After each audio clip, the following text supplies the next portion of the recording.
Hello my sweet caramel, कैसे हैं आप। जैसे कि हमने ट्रू लव के लास्ट पार्ट में देखा था, डॉक्टर जेके को बताते हैं कि उनका सन काफ़ी ज़्यादा बीमार है। सो फ्रेंड, अब हम आगे की स्टोरी देखते हैं और वो उनसे कहते हैं कि सर, आपका सन और आपका हस्बैंड दोनों ही काफ़ी ज़्यादा वीक हैं और हमने पहले ही आपके हस्बैंड को वार्न किया था कि वो इस बेबी को बर्थ नहीं दे सकते हैं क्योंकि वो बहुत ज़्यादा वीक हैं। पर उन्होंने ज़िद करी और इस बेबी को बर्थ देने का डिसीज़न लिया, जिसकी वजह से हमें उनकी बात माननी पड़ी और उन्होंने अपने बेबी को बर्थ दिया, जिसकी वजह से उनकी हेल्थ काफ़ी ज़्यादा वीक हो गई और वो इतना ज़्यादा वर्क करते हैं जिससे वो ठीक से रिकवर नहीं कर पा रहे। ये बात सुनकर जेके बहुत ज़्यादा सैड हो जाते हैं कि आज जो भी इतनी बुरी कंडीशन है ते और उनके सन की, वो सिर्फ उनकी वजह से है। इसकी वजह से वो काफ़ी ज़्यादा सैड हो जाते हैं और उनकी आंखों से आंसू ड्रॉप होते हैं।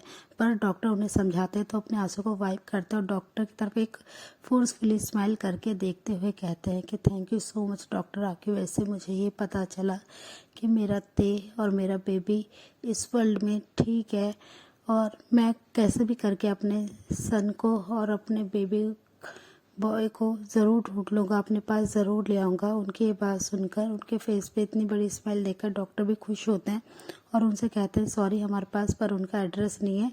तो जेके कहते हैं कि डोंट वरी, मैं अब कहीं से भी अपने ते को ढूंढ के ज़रूर लाऊंगा। और वो ये कहकर स्माइल करते हैं और वो बहुत ज़्यादा हैप्पी होते हैं। फाइनली उन्हें पता चल गया होता है कि ते ने उनके बेबी को बर्थ किया है और वो ये सोच के बहुत ज़्यादा खुश होते हैं कि उनकी लाइफ में उनका बेबी भी आ गया है। इसकी वजह से जेके के फेस पे से एक सेकंड के लिए भी स्माइल ड्रॉप नहीं हो रही थी। वो बहुत ज़्यादा हैप्पी थे और वो इसी हैप्पीनेस को शेयर करने के लिए तुरंत ही जिमिन के पास चल जाते हैं। और जिमिन के पास जैसे ही वो ऑफिस में पहुंचते हैं, वो जिमिन को टाइटली हग कर लेते हैं और वो इतने ज़्यादा खुश होता है। इतने टाइम के बाद जेके को इतना ज़्यादा हैप्पी देख के जिमिन भी कंफ्यूज होता है और उनसे कहते हैं कि जेके क्या हुआ, तुम इतने ज़्यादा खुश क्यों हो।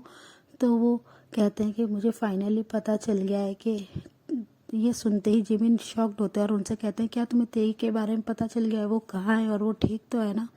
तो ये सुनकर जेके उन्हें कहते हैं कि हाँ ते ठीक है, मेरा सन है और ते ने हमारे सन को बर्थ किया है। मैं बहुत ज़्यादा खुश हूँ कि फाइनली मैं डैड बन गया हूँ। और वो ये कहकर जिमिन को टाइटली हग कर लेते हैं। फिर वो तुरंत ही अपने घर जाने के लिए निकल जाते हैं। वो जाते ही जिन को बहुत ही टाइटली हग करते हैं और उनसे ये सारी न्यूज़ शेयर करते हुए कहते हैं कि मॉम, मैं डैड बन गया हूँ, ते ने हमारे बेबी को बर्थ किया है और मैं ये सुन के बहुत ज़्यादा खुश हूँ। तो ये सुनते ही जिन काफ़ी ज़्यादा खुश होते हैं और कहते हैं कि ते कहाँ है, वो ठीक तो है ना। पर जेके उनकी स्माइल थोड़ी सी ड्रॉप हो जाती है और कहते हैं कि सॉरी, मुझे ये नहीं पता है कि ते कहाँ है। आज मैंने ते को हॉस्पिटल के बाहर देखा था, बट वो हमारे सन के साथ था। वो बहुत ज़्यादा वीक है, मेरे सन को बहुत ज़्यादा फीवर है और ते भी बहुत ज़्यादा वीक है। ये सुनकर जिन थोड़े से सैड होते और कहते हैं कि तुम्हें ते को जब भी अपने साथ लेके आना चाहिए था ना, हम लोग उसे कितना ज़्यादा मिस करते हैं। तो ये सुनकर जेके उनसे कहते हैं मॉम, मैं बहुत जल्दी अब अपने ते को अपने पास ले आऊँगा, आप फिक्र मत कीजिए।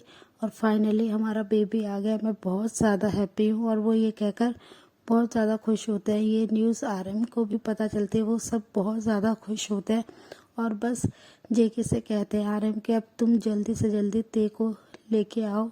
ते पता नहीं किस कंडीशन में होगा और हम नहीं चाहते हमारा ग्रैंडसन इतने ज़्यादा सैड रहे, वो बीमार रहे, वो वीक रहे। हम नहीं चाहते, वो जल्दी से जल्दी हमारे पास आना चाहिए। ये सुनकर जेके काफ़ी ज़्यादा खुश होते हैं और कहते हैं मैं जल्दी से जल्दी अपने सन को और अपने लव को अपने पास लेके आऊँगा डैड। और वो ये कहकर स्माइल करते हैं और वो बहुत ज़्यादा खुश होते हैं। वो तुरंत ही ते के रूम में आ जाते हैं और बहुत ज़्यादा हैप्पी होते हैं और ते के एक पिक्चर को लेके उस पर बहुत ही प्यार से अपने हैंड को स्लाइड करते हुए कहते हैं कि बेबी, मुझे नहीं पता था कि तुम इतने स्ट्रांग हो, तुमने हमारे बेबी को बर्थ किया, वो भी अकेले।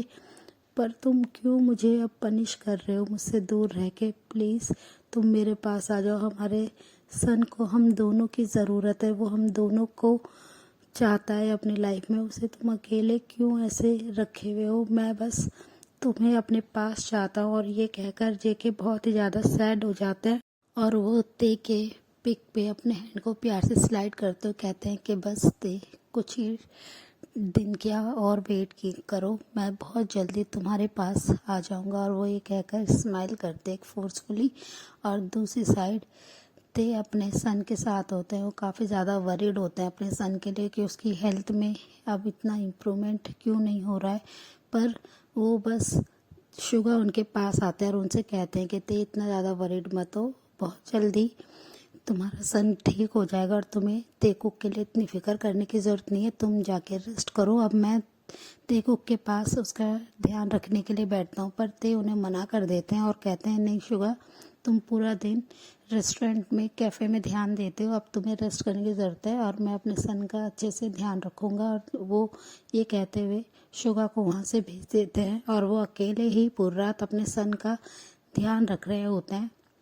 और वो बहुत ज़्यादा वरीड होते हैं और बस बार बार ये कह रहे होते हैं कि तेकुक प्लीज़ तुम जल्दी से ठीक हो जाओ, मेरे पास तुम्हारे अलावा कोई भी नहीं है। तुम्हें पता है ना कि तुम मेरे लिए सब कुछ हो, तुम ही मेरी पूरी फैमिली हो, तुम्हें जल्द से जल्द ठीक होना होगा। अगर तुम्हें कुछ हो गया तुम्हारे अप्पा को मैं क्या आंसर करूँगा जब वो कभी भी तुम्हें ढूंढते हुए आएंगे, तो मैं उन्हें कैसे बताऊँगा कि तुम इतने ज़्यादा बीमार हो गए थे। फिर वो ये कहकर एक फोर्सफुली स्माइल करते हैं और उनके अपने आंसुओं को वाइप करते हुए कहते हैं कि मैं कितना स्टूपिड हूँ ना तेकुक, मैं उस ड्रीम को देख रहा हूँ जो कभी फुलफिल नहीं हो सकता है। तुम्हारे अप्पा तो कभी भी तुम्हें और मुझे एक्सेप्ट नहीं करेंगे, वो कभी भी अपनी लाइफ में हमें नहीं चाहते, तो वो हमें ढूंढते हुए यहाँ पे कैसे कैसे आएंगे। और वो ये कहकर एक फोर्सफुली स्माइल करते हुए अपने आंसुओं को वाइप करते हैं और अपने बीमार सन की तरफ देखने लगते हैं। फिर वो उसके फोरहेड को चेक करते हैं और वो बस एक डीप ब्रेथ छोड़ते हैं कि अब देखो का फीवर पहले से बहुत ज़्यादा कम हो चुका था। और वो बस ये उनके पास बैठे यही इमेजिन कर रहे होते हैं काश उनके पास अभी उनका कुकी होता और वो दोनों एक साथ होते, अपने सन का ध्यान रख रहे होते। जिसे सोचकर ते बहुत ज़्यादा सैड हो जाते हैं और अपने वार्डरोब की तरफ जाते हैं और अपने एक छोटे से वुडन बॉक्स में से एक पिक को निकालते हैं जो सिर्फ और सिर्फ कुकी की थी। उस पिक पे वो अपने हैंड को स्लाइड करते हैं और उनसे कहते हैं कि सॉरी कुकी, मैं आपके सन का अच्छे से ध्यान नहीं रख पाया, मुझे उसका अच्छे से ध्यान रखना था और मैं बस पूरी कोशिश कर रहा हूँ कि मैं आपके सन को कभी भी कोई तकलीफ़ नहीं होने दूँ, मैं उसे वर्ल्ड की सारी हैप्पीनेस दूँ और जितना होगा मैं उसका साथ दूंगा, उसके साथ रहूँगा, उसे लव दूंगा, उसे मेरे को आपके हिस्से का भी तो लव देना है। और वो ये कहकर उस पिक्चर पे बहुत ही प्यार से किस करते हैं और फिर से उस वुडन बॉक्स में उस पिक्चर को रख देते हैं और एक फोर्सफुली स्माइल करते हैं और अपने सन के पास आके बैठ जाते हैं।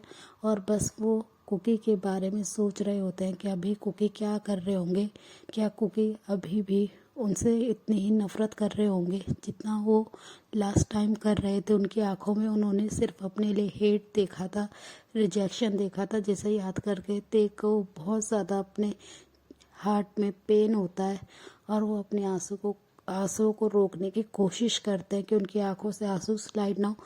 वो अपने सन को अपने आर्म्स में लेते हैं और उसे अपने ऊपर लिटाते हुए अपने चेस्ट पे उसके हेड को रख लेते हैं और अपने सन की बॉडी को ब्लैंकेट से कवर करते हुए बस कुकी के बारे में सोच रहे होते हैं कि कुकी ने कभी भी उनके लव को एक्सेप्ट नहीं करा, पर वो कभी भी कुकी को इस चीज़ के लिए ब्लेम नहीं करेंगे। उनके लव की एक निशानी जो हमेशा उनके पास रहेगी, उसे देखकर ते एक फोर्सफुली स्माइल करते और कहते हैं कि आप भी अपने पार्टनर के साथ बहुत खुश होंगे ना, क्या पता आपकी गर्लफ्रेंड अब आपके बेबी के साथ प्रेग्नेंट हो। और वो ये कहकर एक फोर्सफुली स्माइल करते हैं और कहते हैं कि कुकी मैं आपके लिए बहुत खुश हूँ कि आप इतने बड़े सक्सेसफुल बिजनेसमैन हैं और आपने अब अपना प्रॉमिस भी पूरा कर लिया होगा, आपने मैरिज कर ली होगी। और वो ये सोच के बस सैड हो जाते हैं और अपने सन को हक करके कुछ ही देर में अपने आइज़ को क्लोज कर लेते हैं और वो सो जाते हैं।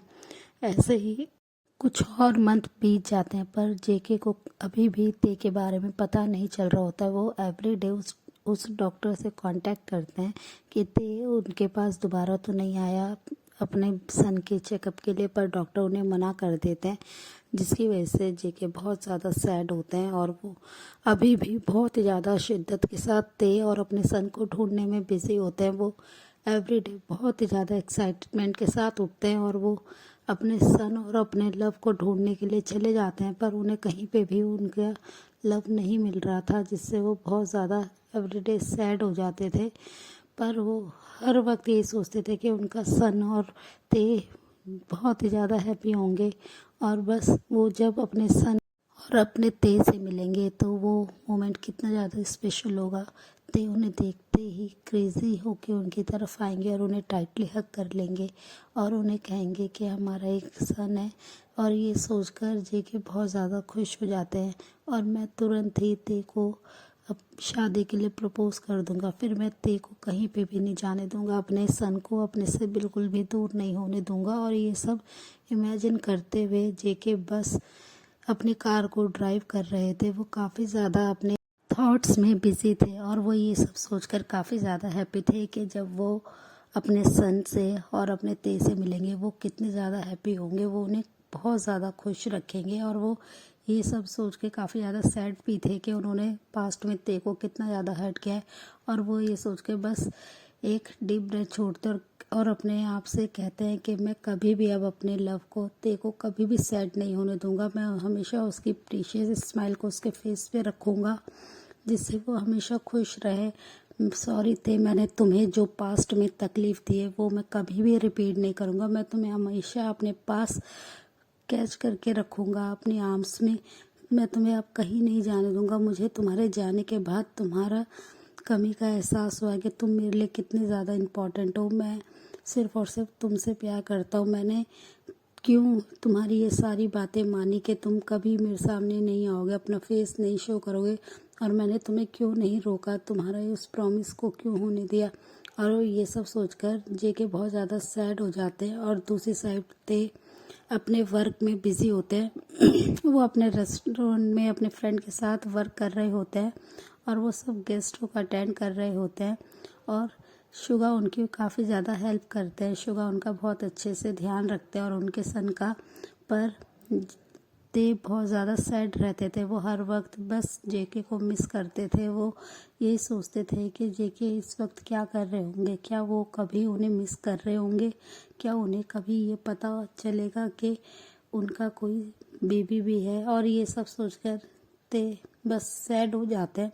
शुगा उनके पास आता है और उनके शोल्डर पे अपने हैंड को रखते हैं और कहते हैं कि ते, तुम क्या काफ़ी ज़्यादा टायर्ड हो, अगर तुम टायर्ड हो तो तुम घर में जाके रेस्ट कर सकते हो। पर ते उनकी बात सुनकर अपने सेंस में आते हैं और कहते हैं नहीं, मैं टायर्ड नहीं हूँ, मैं बस सर्व करने ही जा रहा हूँ।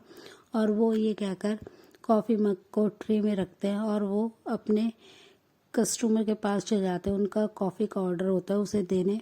शुगा बस उन्हें दूर से ये सारी चीज़ें करते हुए देख रहे होते हैं और वो जान रहे होते हैं कि ते कितने ज़्यादा सैड हैं। वो कॉलेज में बिल्कुल भी ऐसे नहीं थे, अब ते बस हर वक्त सैड रहते हैं और अपने लव के बारे में ही सोचते रहते हैं। ते फिर जब शुगा के पास आते हैं, शुगा उन्हें अपनी बिग आइज करके देख रहे होते हैं, तो ते उनके पास आते हैं और उनसे कहते हैं कि क्या हुआ शुगा, तुम ऐसे क्यों देख रहे हो। तो शुगा उनसे अपनी बहुत ही काम वॉइस में कहते हैं कि तुम अपने लव को बहुत ज़्यादा मिस करते हो ना, तुम कुकी को बहुत ज़्यादा मिस करते हो ना। ये बात सुनकर ते अपने फेस को नीचे कर लेते हैं और कहते हैं कि नहीं, मैं उन्हें मिस नहीं करता हूँ। और ये कहकर वो अपने फेस पे एक फोर्सफुल स्माइल लाते हैं। तो शुगा उनकी तरफ देखते हैं और कहते हैं कि मुझे पता है तुम उन्हें बहुत ज़्यादा मिस करते हो, तो अगर तुम इतना ज़्यादा मिस करते हो तो तुम एक बार अपनी जिन मॉम से कांटेक्ट करने की कोशिश क्यों नहीं करते हो, उनसे ही बात करके तुम्हें पता चल जाएगा कि क्या हुआ है। पर ते उनकी ये बात सुनकर कहते हैं नहीं, मैं उनको कॉल नहीं करूँगा। सो फ्रेंड, इस पार्ट को हम यहीं एंड करते हैं, मिलते हैं आपसे नेक्स्ट पार्ट में। सॉरी, मेरा गला थोड़ा ख़राब है, इसके लिए डिस्टर्ब हो रहा है, सॉरी, माफ़ कीजिएगा, बाय।